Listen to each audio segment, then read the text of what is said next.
Un cordial saludo a todo el comité que integra el primer Congreso de Ingeniería en Procesos. Agradecido primeramente con la oportunidad y la invitación que nos hacen para poder presentar nuestros trabajos. Yo soy Ronald González Lobo, docente adscrito al Departamento de Tecnología de Materiales de la Universidad Nacional Experimental del Transporte. El trabajo que les presento a continuación se titula Determinación del mecanismo de degradación de un kit de embrague utilizado en vehículos livianos. El kit de embrague, también conocido como croche, sabemos que está presente en todos los vehículos de transmisión sincrónica y va a ser el encargado de enviar la energía mecánica rotacional del motor hacia lo que es el exterior de ese vehículo. Eso se realiza a través de la caja de cambio, que a su vez se conecta con las ruedas.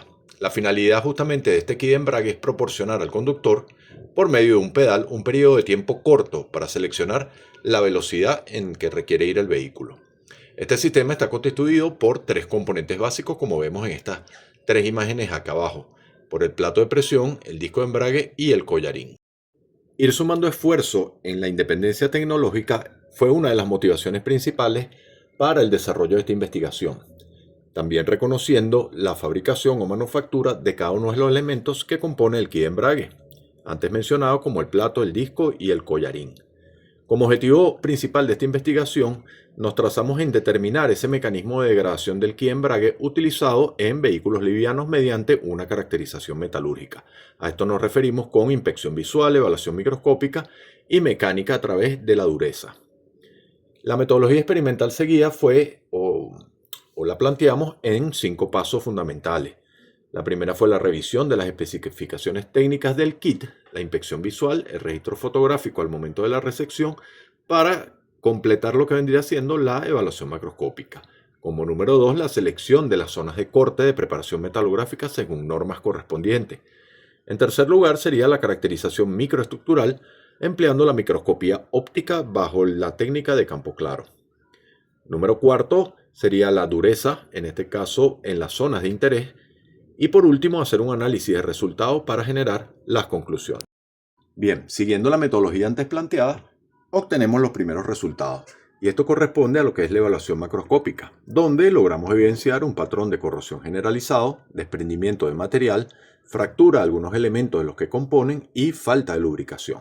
Para ello estamos viendo la vista superior de lo que es el plato, también del disco y el collarín, con detalle en algunos elementos que llamaron mucho más la atención a la hora de la resección del componente. De igual forma podemos ver los cortes que se le realizaron a cada uno de ellos para obtener entonces las respectivas muestras de todos los elementos, valga la redundancia, que compone ese kit. En el caso del plato, fíjense cómo en la primera parte, en la foto A, macrofoto A, podemos ver cómo hay el seccionamiento de todo el aparataje de abanico, amortiguación, que tiene el kit en su parte del plato. También tenemos la sección de ese plato de presión, que es el disco más brillante con sus insertos. De igual forma, entonces podemos ver en la foto D, E y F cómo se secciona, incluso sacando los remaches y los retenes que componen la pastilla de freno. De igual manera, el collarín con cada uno de los retenedores, pistas internas, externas, y los balines. De esta forma, entonces, nosotros pudimos hacer la extracción de cada uno de esos elementos para su posterior caracterización, para finalmente entonces poder encontrar cuál de ellos era el que había posiblemente ocasionado una falla o el cese de servicio de todo el kit de embrague. Una vez entonces seleccionados los cortes y realizado cada uno de ellos, se procedió a la evaluación microscópica. Esto previo a la preparación metalográfica de cada uno de los componentes. Esta evaluación microscópica, en este orden de ideas, corresponde al componente denominado plato, para lo cual se observó una matriz, en este caso conformada por ferrita y perlita, donde denominamos una estructura bifásica de conformado. Esto pudiese corresponder a las 4 imágenes, la A, la B, la C y la D, a un acero que va de medio carbono a bajo carbono. Seguidamente entonces podemos ver en las 2 fotomicrografías de abajo una matriz, en este caso característica de una fundición, conformada por grafito laminar tipo A y tipo C. Esto lo podemos ubicar en las imágenes E y F. Todos estos elementos son característicos de aceros al carbono y fundiciones gris. Para el estudio del elemento denominado como disco, podemos ver entonces que esos elementos están representados por microestructuras básicamente de martensita revenida, donde podemos observar pequeñas islas de austenita retenida, posiblemente del tratamiento térmico realizado. Por lo tanto, estos son estructuras, en este caso, de tratamiento térmico. Estructuras que corresponden a un enfriamiento relativamente rápido, posiblemente un enfriamiento a través del templado en aceite. Igual forma, componen todos sus elementos bajo lo que son los aceros al carbono tratados térmicamente. Podemos ver entonces que la pastilla, ahí tenemos una fotomicrografía donde podemos observar qué lo compone. Esa pastilla está conformada por fibras de naturaleza orgánica con pequeños hilos de elementos metálicos, como por ejemplo el cobre. Cabe destacar que la mayoría de estas pastillas de freno está sustentada por lo que son las matrices poliméricas o elementos poliméricos que componen estos elementos.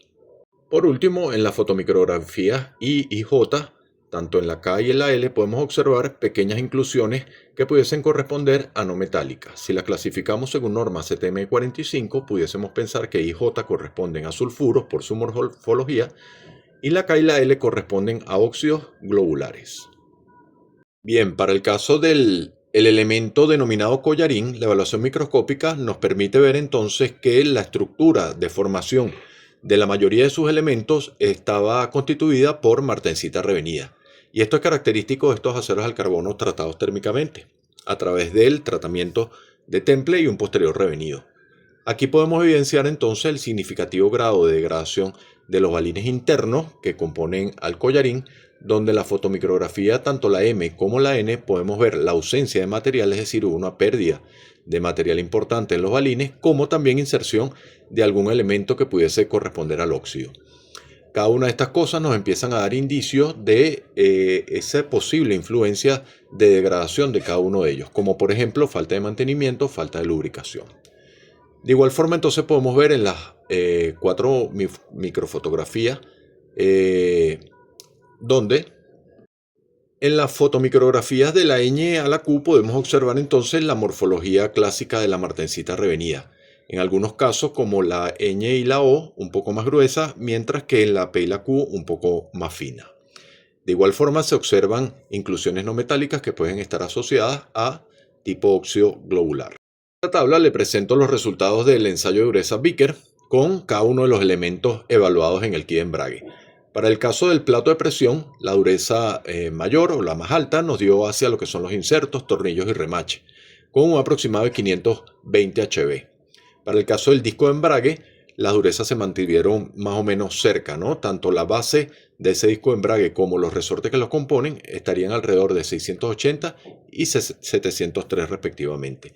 Para el caso del collarín, la dureza máxima la obtuvo fue la pista externa, con 830 HB, mientras que el resto se mantuvo entre los 600 y 703 HB. Estos valores de dureza nos permitieron correlacionarlos con los fabricantes, ya que por las fichas técnicas de los fabricantes podíamos ver qué propiedades en principio mecánicas tenía o tienen estos componentes en estado de entrega, es decir, originales. No obstante, nosotros podíamos entonces asociar cada uno de estos elementos a que la degradación no está asociada al material, sino puede haber sido al mantenimiento o a la falta de lubricación, cosa que lo pudimos evidenciar arriba en las microestructuras, y esa hipótesis entonces empieza a cobrar un poco más de fuerza cuando necesitamos entonces analizar los resultados en conjunto. En base entonces a los ensayos realizados y los resultados obtenidos, apoyándonos también en las distintas referencias bibliográficas y fabricantes de kit de embrague, podemos concluir que toda la data levantada, apoyados en esas guías antes mencionadas, nos permite confirmar que los componentes principales del kit de embrague están fabricados con materiales adecuados para la aplicación.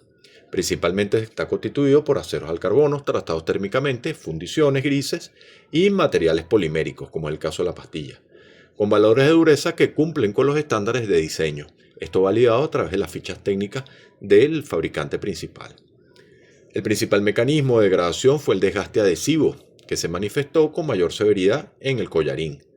Este desgaste fue causado directamente por la pérdida de la película de lubricante, lo que provocó el contacto directo y el desprendimiento de material entre los balines y la pista. A pesar de que el disco y el plato de presión también mostraron signos de degradación, la falla del collarín fue la causa raíz de la falla prematura del sistema de embrague. El estudio entonces nos demuestra que la importancia de un adecuado mantenimiento y lubricación para la prolongación del tiempo de vida útil del componente es vital. De lo contrario, pudiésemos estar asociándolos a otros mecanismos, mientras que este que tenemos en este momento, nos da el indicio de que fue por lubricación y mantenimiento. Acá les dejo algunas de las referencias bibliográficas usadas en esta investigación. Hay muchas más, incluyendo las normas técnicas. Sin embargo, bueno, por cuestiones de tiempo no nos permiten colocar tantas cosas aquí. Hay mucha información que tuve que resumir. Todos aquellos que estén interesados en conocer un poquitico más sobre la caracterización y a través de la caracterización reconocer el mecanismo de degradación de algún componente, estoy abierto a todas sus preguntas, todas sus inquietudes desde la UNETRANS. Les dejo mi correo, agradecido nuevamente por la oportunidad de participar en el Congreso. Un fuerte abrazo a todos.